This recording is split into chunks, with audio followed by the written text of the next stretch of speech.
бо назардошти нақши калидӣ доштани соҳаи саноат дар иқтисодиёти миллӣ дар ҷумҳурии Тоҷикистон солҳои 2022-2026 солҳои рушди саноат эълон гардида, дар доираи тадбирҳои андешидашуда рушди соҳат таъмин, корхонаҳои навбунёд ва ҷойҳои нави корӣ фароҳам оварда шуд. бо мақсади саҳм гузоштан дар таъмини ҳадафи чоруми миллӣ дар шаҳри Истаравшан бо саҳми соҳибкорон корхонаҳои хурду бузурги саноатӣ таъсис дода шуда, асосан истеҳсоли маҳсулоти ивазкунандаи воридот ба роҳ монда шудааст. қобили қайд аст ки ба ифтихори ҷашни фархундаи миллии 35-солагии истиқлоли давлатӣ дар шаҳри Истаравшан бунёди беш аз 60 адад корхонаҳои санъатӣ ба нақша гирифта шуда, ҳар сол ба ҳисоби миёна 12 корхона ба истифода дода мешавад. соҳибкорон бо истифода аз шароити фароҳам гардида дастгириҳои давлатӣ дар рушди соҳаи саноат саҳм мегузоранд.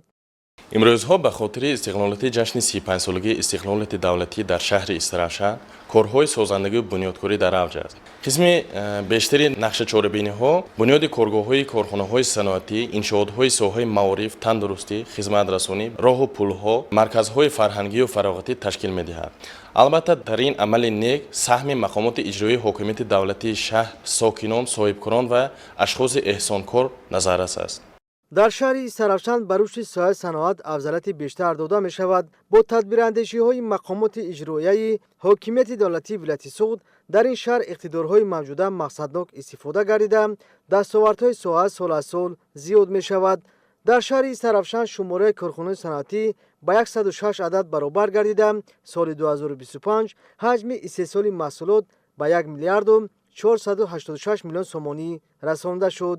тибқи иттилои масъулин, ҳоло дар корхонаҳои санъатии шаҳри Истаравшан маҳсулоти насоҷӣ, мебел, сӯзандору, равғани растанӣ, моеъи зарфшӯӣ, масолеҳи сохтмонӣ, обҳои ташнашикан, пойафзол, бозишаҳои бачагона, маҳсулоти нонӣ, халта ва риштаҳои полиэтиленӣ, табу нашт, маҳсулоти пластмассӣ, қуттиҳои оҳанин, моеъи хунуккунанда, либосҳои мактабӣ, дар умум 75 номгӯи маҳсулоти саноатӣ истеҳсол мегардад.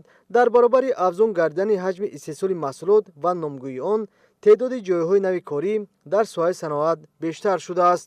мақомоти иҷроияи ҳокимияти давлатии шаҳр дар ҳамкорӣ бо соҳибкорон дар самти бунёд ва ба кор андохтани корхонаҳои саноатӣ нақшаҳои навро тарезӣ намудааст.